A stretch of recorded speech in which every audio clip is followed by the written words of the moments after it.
புதுச்சேரி மக்களின் உயிரோடு விளையாடும் போலி மருந்து தொழிற்சாலைகள் சுகாதாரத்துறை பொறுப்பு வகிக்கும் முதல்வர் ரங்கசாமி முழு பொறுப்பேற்க வேண்டும்.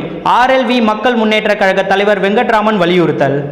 ஆர்எல்வி மக்கள் முன்னேற்ற கழக தலைவர் RL வெங்கட்ராமன் வெளியிட்டுள்ள அறிக்கையில், புதுச்சேரி மக்களின் உயிரோடு விளையாடும் போலி மருந்து தொழிற்சாலைகள் வருடக்கணக்கில் செயல்படும் வரை அரசால் கண்டுபிடிக்கப்படாமல் இருந்ததற்கு என்ன காரணம்? அரசின் சுகாதார செயலர் என்ன செய்கிறார்? இவ்வளவு துணிச்சலுடன் புதுவையில் செயல்படும் போலி மருந்து தொழிற்சாலைக்கு யார் அதிகாரம் கொடுத்தது? அந்த கருப்பு ஆடு யார்? சட்டமன்றத்திற்கு உள்ளே இருக்கிறாரா அல்லது வெளியிலிருந்து செயல்படுகிறாரா? இது முதல்வருக்கு தெரியாமல் நடந்திருக்க சாத்தியமில்லை.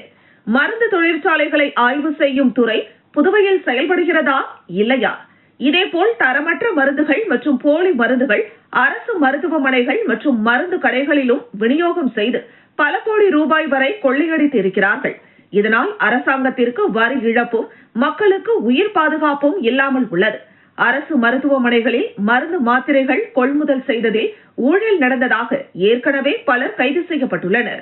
இதனால் புதுச்சேரி மக்கள் மத்தியில் ஒருவிதமான பீதி ஏற்பட்டுள்ளது. மக்கள் உயிருக்கு முதலமைச்சர் ரங்கசாமி தலைமையிலான ஆட்சியில் பாதுகாப்பு இல்லை என்றே எண்ண தோன்றுகிறது.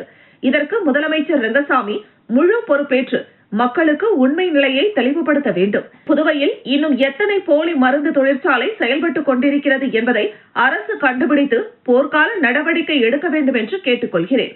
மேலும் இந்த போலி மருந்து தொழிற்சாலை குறித்து முதலமைச்சர் ரங்கசாமி முழு பொறுப்பேற்று ஓய்வு பெற்ற நீதிபதி தலைமையில் விசாரணை நடத்தி உண்மை நிலையை மக்களுக்கு தெளிவுபடுத்த வேண்டும் என்றும் சம்பந்தப்பட்ட உண்மையான குற்றவாளிகளை கைது செய்ய வேண்டும் என்றும் கேட்டுக்கொள்வதாக வெங்கட்ராமன் குறிப்பிட்டுள்ளார்.